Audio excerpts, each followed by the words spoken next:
Ashwini madam ಅವರು ಕೂಡ ಹನುಮಂತನಿಗೆ ಬಹಳಷ್ಟು ಸಪೋರ್ಟ್ ಅನ್ನ ಮಾಡ್ಕೊಂಡ್ ಬಂದಿದ್ದಾರೆ ಇಲ್ಲಿಯ ತನಕ. ಯಾಕೆಂದ್ರೆ ಬಿಗ್ ಬಾಸ್ ಟೈಮ್ ನಲ್ಲೂ ಕೂಡ ಅಷ್ಟೇ ಬಹಳಷ್ಟು ಮೆಚ್ಚುಗೆಯ ಮಾತುಗಳನ್ನ ತಿಳಿಸೋರು. ಮತ್ತೆ ಪ್ರತಿ ವಾರವೂ ಕೂಡ ಹನುಮಂತು ಕಾಣಿಸ್ಕೊತಾ ಇದ್ರಲ್ಲ ಸುದೀಪ್ ಸರ್ ಅವರ ಮುಂದೆ, ತುಂಬಾ ಚೆನ್ನಾಗಿ ಮಿಂಚ್ತಾ ಇದ್ರು. ಅಂದ್ರೆ ಒಂದು ಸಿಂಪಲ್ ಆಗಿ ಉಡುಗೆ ಇರ್ಬೋದು, ಬಟ್ ಅವ್ರ ಮಾತಿನ ಶೈಲಿ ಇದೆಯಲ್ಲ ನಿಜಕ್ಕೂ ಕೂಡ ಚೆನ್ನಾಗಿರುವಂತದ್ದು. ಬಹಳಷ್ಟು ಜನ ಕೂಡ ಇಷ್ಟಪಡೋರು.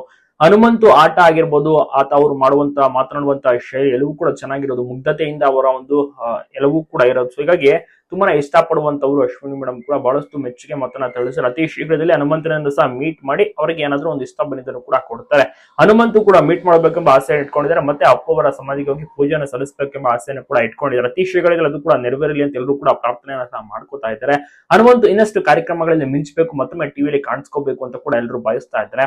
ಅತಿ ದೊಡ್ಡ ರಿಯಾಲಿಟಿ ಶೋ ಬಿಗ್ ಬಾಸ್ ನಲ್ಲಿ ಕಾಣಿಸ್ಕೊಂಡಿದ್ರು. ಬಾಯ್ಸ್ ವರ್ಸಸ್ ಗರ್ಲ್ಸ್ ನಲ್ಲೂ ಕೂಡ ಎಂಟ್ರಿ ಕೊಟ್ಟಿದ್ರು. ಬಟ್ ಅದು 2 ವಾರದಿಂದ ಶೋ ನಲ್ಲಿ ಯಾಕೋ ಕಾಣಿಸ್ಕೋತಾ ಇಲ್ಲ, ಎಪಿಸೋಡ್ ನಲ್ಲೂ ಸಹ ಬರ್ತಾ ಇಲ್ಲ.